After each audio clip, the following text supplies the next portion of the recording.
السلام علیکم ورحمۃ اللہ وبرکاتہ۔ دوستو، آج کی ویڈیو میں ہم بات کرنے والے ہیں اللہ کی اپنے بندے سے محبت کی نشانی۔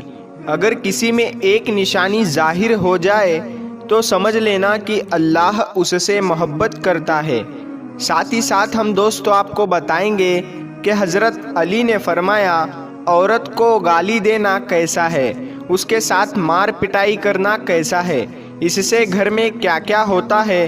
ان سب کے ساتھ ساتھ ہم آپ کو بتانے والے ہیں کہ اللہ نے عورت کو کیوں پیدا کیا، سب کچھ بتانے والے ہیں۔ بس آپ اس ویڈیو کو آخر تک دیکھتے رہیے۔ ویڈیو شروع کرنے سے پہلے اگر آپ ہمارے یوٹیوب چینل پر نئے آئے ہیں تو ہمارے چینل کو سبسکرائب کریں اور بیل آئیکن ضرور دبا دیں۔ تو چلیے ویڈیو شروع کرتے ہیں۔ دوستو، وہ کون سی نشانی ہے جسے ہمیں پتہ چلے کہ اللہ ہم سے محبت کرنے لگا ہے؟ سب سے پہلی نشانی، اللہ پاک جس کو دین کی سمجھ عطا فرماتا ہے تو اسے اپنا محبوب بنا لیتا ہے، جس کو دین سے جوڑ دیتا ہے اسے اپنا پیارا بنا لیتا ہے۔ رسول اللہ صلی اللہ تعالیٰ علیہ وسلم کے پیارے صحابی حضرت عبداللہ ابن مسعود، ان سے مروی ہے کہ رسول اللہ صلی اللہ تعالیٰ علیہ وسلم نے فرمایا کہ اللہ پاک تمہارے درمیان اخلاق بھی تقسیم کرتا ہے، جس طرح رزق تقسیم کرتا ہے اسی طرح اخلاق بھی تقسیم کرتا ہے۔ اللہ دنیا اس کو دیتا ہے جو اللہ کا پیارا ہو یا نہ ہو، لیکن اللہ پاک دین کی سمجھ صرف اسے دیتا ہے جو اللہ کا محبوب ہوتا ہے۔ عبادت کی محبت، قرآن کی محبت، اللہ کی محبت، اللہ کے ذکر سے محبت، رسول اللہ صلی اللہ تعالیٰ علیہ وسلم پر درود و سلام بھیجنے کا شوق اور تڑپ، یہ وہ چیزیں ہیں جو اس بات کی نشانی ہے کہ اللہ نے بہت پیارا بنا لیا ہے۔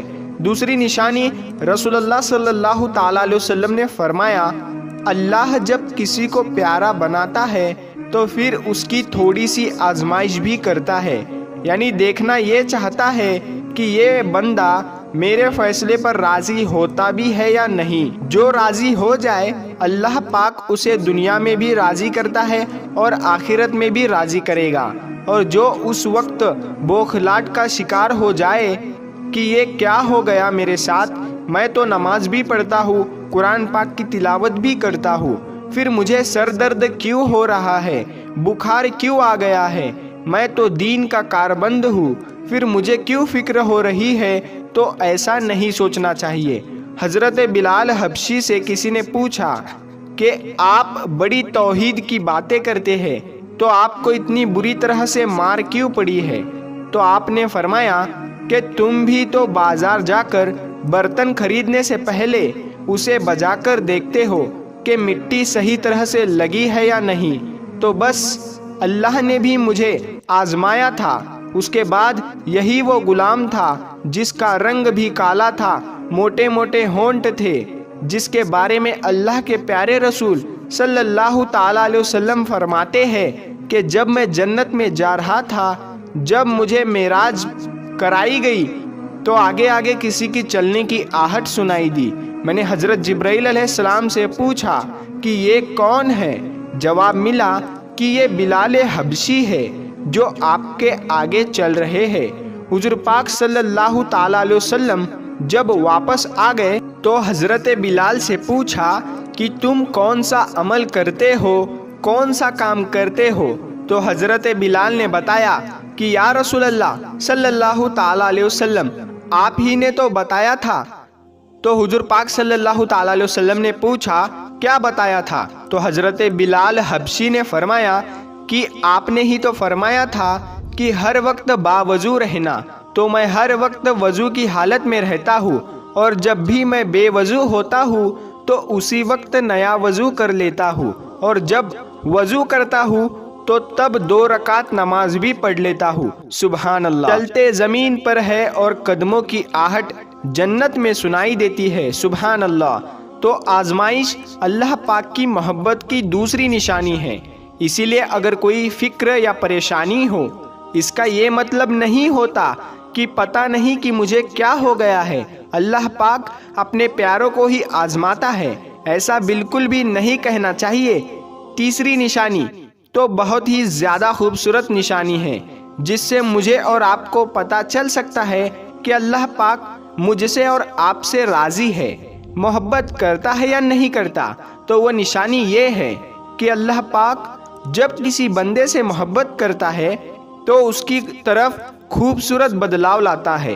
حدیث میں آتا ہے کہ جب اللہ پاک کسی سے محبت کرتا ہے تو اللہ پاک فرماتا ہے، آواز دیتا ہے جبرائیل علیہ السلام کو، اس کے بعد آسمانوں میں زلزلہ آ جاتا ہے، سب فرشتے بے ہوش ہو جاتے ہیں، اور پھر جب اللہ کے حکم سے سب ہوش میں آتے ہیں تو سب سے پہلے جبرائیل علیہ السلام کو اجازت ہوتی ہے۔ تو جبرائیل علیہ السلام سوال کرتے ہیں کہ ہمارے رب نے کیا فرمایا ہے، اور اس کے بعد خود ہی کہتے ہیں کہ اللہ نے جو بھی فرمایا ہوگا وہ حق فرمایا ہوگا۔ پھر اللہ فرماتا ہے، جبرائیل میں نے آج اس بندے کو اپنا محبوب بنا لیا، تم بھی اسے اپنا محبوب بناؤ۔ جبرائیل علیہ السلام بھی اس بندے سے محبت کرنے لگتے ہیں۔ پھر جبرائیل علیہ السلام کو حکم ہوتا ہے کہ آسمان کے تمام فرشتوں کو خبر دے دو، یہ اللہ کا پیارا بن گیا ہے۔ جبرائیل علیہ السلام بھی اس سے محبت کرتے ہیں، اور آسمان کے تمام فرشتے، تمام نورانی مخلوقات بھی اس سے محبت کرے۔ ساتوں آسمان کے خربوں فرشتے اس سے محبت کرنے لگتے ہیں۔ پھر ایک فرشتہ آسمان سے دنیا میں آتا ہے اور اعلان کرتا ہے کہ اے لوگو، فلاں شخص اللہ کا محبوب ہے۔ جبرائیل علیہ السلام اس سے محبت کرتے ہیں، تمام آسمانوں کی نوری مخلوقات اس سے محبت کرتی ہے، تم بھی اس سے محبت کرو۔ اور پھر دنیا والوں کے دلوں میں اللہ پاک اس بندے کی محبت ڈالتا ہے۔ تو میرے پیارے بھائی اور بہنوں، دنیا میں دو کام ضرور کرو جس کو کرنے سے اللہ ہم سے راضی ہو جائے، اللہ ہمیں اپنا محبوب بنا لے۔ انشاءاللہ دنیا میں بیڑا پار ہے اور آخرت میں بھی ہمارا بیڑا پار ہے۔ حضرت عبداللہ ابن عباس فرماتے ہیں، جب نیکیاں قبول ہو جاتی ہے تو انسان کے جسم میں یہ 5 نشانیاں ظاہر ہوتی ہے۔ نمبر 1، جب انسان کی نیکی قبول ہو جاتی ہے تو اس کی وجہ سے اس کا چہرہ ٹمٹمانا شروع ہو جاتا ہے، اس کے چہرے پر عجیب سی رونق آ جاتی ہے، یعنی کہ جب اللہ اس کی نیکی کو قبول کرتا ہے تو وہ انسان دنیا کے سامنے اپنی خوشی کا اظہار اپنی مسکراہٹ اور بشاشت کے ساتھ کرتا ہے۔ وہ ہر ایک وقت خوش رہتا ہے، بلکہ یوں لگتا ہے کہ اس دنیا میں اس سے بڑا سکون اور وقار والا کوئی نہیں ہے۔ لگتا ہے کہ اسے دنیا کا کوئی غم ہی نہ ہو۔ یہ خوشی ہر ایک کو نصیب نہیں ہوتی۔ نمبر 2، اس کا دل روشن ہو جاتا ہے، یعنی وہ ہر وقت اللہ کے وعدوں پر پر امید رہتا ہے۔ اس کے پاس کچھ ہو یا نہ ہو، لیکن اس کے دل میں اتنی خوشی ہوتی ہے کہ اس کو کوئی پرواہ ہی نہیں ہوتی۔ اور یہ یاد رکھنا کہ امیر انسان مال سے نہیں بنتا، بلکہ امیر ہمیشہ دل سے بنتا ہے۔ حضرت امام علی فرماتے ہیں، دولت مٹی کی طرح ہے اور مٹی کو پیر کے نیچے رکھنا چاہیے۔ اگر سر پر چڑھاؤ گے تو وہ قبر بن جائے گی، اور قبر زندہ لوگوں کی نہیں ہوتی۔ نمبر 3، جب کسی کی نیکیاں قبول ہو جاتی ہے تو اس کے جسم میں عجیب سی طاقت آ جاتی ہے، یعنی اس کے جسم میں نیکی کی طاقت ہوتی ہے اور شیطان اسے گمراہ نہیں کر سکتا۔ شیطان سے بچنے کی قوت اللہ اس کے جسم میں پیدا کر دیتا ہے۔ نمبر 4، وہ اپنے مال و دولت میں فراوانی پیدا کرتا ہے، یعنی اللہ اس کے رزق میں برکت پیدا کرتا ہے۔ وہ چاہے لوگوں پر کتنا بھی خرچ کرے، ضرورت مندوں کو کتنا بھی بانٹے، اس کی دولت میں کمی نہیں آتی۔ حضرت امام علی فرماتے ہیں، نصیب کا رزق انسان کو ایسے تلاش کرتا ہے جیسے مرنے والے کو اس کی موت۔ اور نمبر 5، لوگوں کے دلوں میں اللہ اس کی محبت پیدا کر دیتا ہے، یعنی جب اللہ اپنے بندے سے خوش ہوتا ہے تو اس وقت اس کی محبت لوگوں کے دلوں میں پیدا کر دیتا ہے۔ دوستو، اب ہم آپ کو بتاتے ہیں عورت کی ذمہ داری کیا ہے۔ حضرت علی نے فرمایا، عورت کی سب سے بڑی ذمہ داری کیا ہے؟ حضرت علی رضی اللہ تعالیٰ عنہ کی خدمت میں ایک شخص آیا اور دست ادب کو جوڑ کر عرض کرنے لگا، یا علی، میری بیوی میرے گھر کا کام صحیح نہیں کرتی، نہ میرے کپڑوں کی دیکھ بھال کرتی ہے، نہ گھر کی صفائی ٹھیک طرح سے کرتی ہے، تو کیا میرا ڈانٹنا، غصہ کرنا صحیح ہے؟ بس یہ کہنا تھا تو امام حضرت علی شیر خدا نے فرمایا، اے شخص، کس نے کہا کہ تمہاری بیوی پہ تمہارے گھر کا کام واجب ہے؟ یاد رکھنا، اسلام نے عورت کی عزت کو جتنا بلند کیا ہے اتنا کسی مذہب نے نہیں کیا۔ میں نے اللہ کے رسول سے سنا، عورت کی سب سے بڑی ذمہ داری یہ ہے کہ وہ اولاد کی اچھی پرورش کرے اور وہ اپنے اولاد کا خیال رکھے، لیکن اگر اپنے اولاد کی پرورش کرنے کی اجرت شوہر سے مانگنا چاہے تو وہ بھی مانگ سکتی ہے، اور تم گھر کے کام کی بات کر رہے ہو۔ خوشی سے گھر کا کام عورت کرتی ہے، گھر کو سنبھالتی ہے، تو یہ اس کی عظمت ہے، یہ اس کا بڑپن ہے۔ اس کا شکریہ ادا کیا کرو، اس کا احترام کیا کرو۔ میں نے اللہ کے رسول سے سنا کہ جس وقت عورت اپنے گھر کا کام کرتی ہے اس وقت اللہ اپنے فرشتوں کو زمین پہ بھیجتا ہے اور کہتا ہے کہ جب تک یہ عورت گھر کا کام کرتی رہے اس کے لیے عبادت کرتے رہو، اور وہ پورا وقت جو عورت گھر کے کام میں لگاتی ہے وہ اس کی عبادت میں شامل ہو جاتا ہے۔ یہ عورت کی عظمت ہے کہ وہ تمہارے گھر کو جنت بناتی ہے، تمہارے بچوں کو عظیم انسان بناتی ہے۔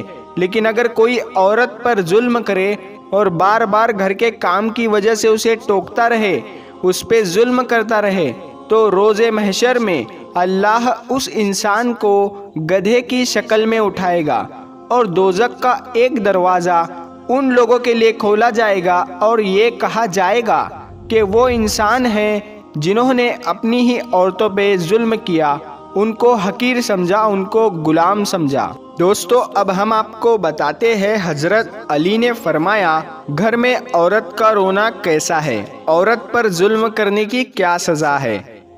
حضرت علی راستے سے گزر رہے تھے، دیکھا کہ ایک شخص اپنی بیوی پر ظلم کر رہا تھا، تشدد کر رہا تھا۔ حضرت علی ان کے قریب گئے اور فرمانے لگے، اے شخص، اللہ سے ڈرو، تمہاری مفلسی، پریشانی اور رزق میں تنگی کا سبب یہ ہے کہ تمہاری بیوی تمہارے ہی ظلم کے وقت تمہارے ہی گھر میں روتی ہے۔ میں نے اللہ کے پیارے محبوب رسول اللہ صلی اللہ تعالیٰ علیہ وسلم سے سنا کہ جس گھر میں عورتیں روتی ہیں اس گھر میں رزق کے فرشتے نہیں آتے، اور یوں اس گھر میں رہنے والے مردوں کے رزق کی راہیں تنگ ہونے لگتی ہے، اور یوں وہ پریشانی اور مفلسی میں گرفتار ہو جاتے ہیں۔ یاد رکھنا، اللہ نے اولاد مرد کی تقدیر اور دولت عورت کی تقدیر میں لکھی ہوئی ہے۔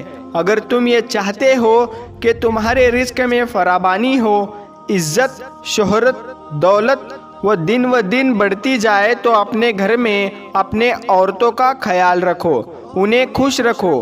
اللہ کے فضل و کرم سے تم عزت، شہرت اور دولت میں فراوانی پاؤ گے۔ دوستو، اسی طرح کا ایک اور واقعہ ہے کہ ایک مرتبہ حضرت علی راستے سے گزر رہے تھے، آپ نے دیکھا ایک شخص اپنی عورت پر ظلم کر رہا تھا، اس کی توہین کر رہا تھا۔ حضرت علی ان کے قریب گئے اور فرمانے لگے، اے شخص، یاد رکھنا، اللہ نے مرد کو طاقتور اس لیے بنایا ہے تاکہ وہ عورت کی حفاظت کر سکے، نہ کہ عورت پر ظلم کر سکے۔ میں نے نبی کریم حضور پاک صلی اللہ تعالی علیہ وسلم سے سنا کہ جو مرد اپنی عورت پر ظلم کرتا ہے تو اللہ اس پر لعنت بھیجتا ہے۔ تو اس نے کہا، یا علی، یہ میرے نکاح میں ہے، میں اس سے جو بات کہتا ہوں یہ میری بات نہیں مانتی، بس اس شخص کا یہ کہنا تھا۔ تو حضرت علی نے فرمایا کہ نکاح کا مطلب یہ نہیں کہ تم نے اپنے لیے غلام خریدا ہے، بلکہ نکاح کا مطلب یہ ہے کہ تم نے اپنی نسل کو بڑھانے کے لیے اس عورت سے مدد طلب کی ہے، کہ تمہارے اولاد کی اچھی تربیت کے لیے اس عورت کو چنا ہے۔ اے شخص، جس سے مدد لی جائے اس کو غلام نہیں سمجھتے، اور جو تمہاری اولاد کا پروان چڑھائے اسے حقیر نہیں سمجھتے، بلکہ اس کا تو شکر گزار کرنا چاہیے۔